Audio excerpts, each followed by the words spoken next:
தலையனதான் வேப்பிலையோ பஞ்சமத்த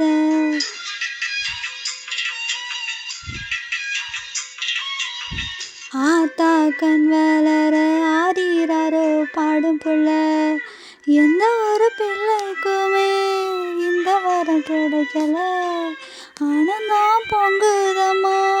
விட்டு விட்டு கண்ணில்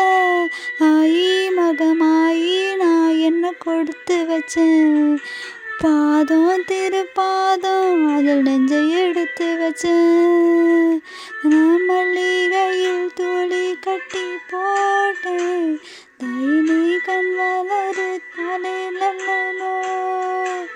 வெப்பில வீசிக்கிட்டு பாட்டு சொல்லுறேனே கேட்டு நீ கண் வளரு தலையிலோ இந்த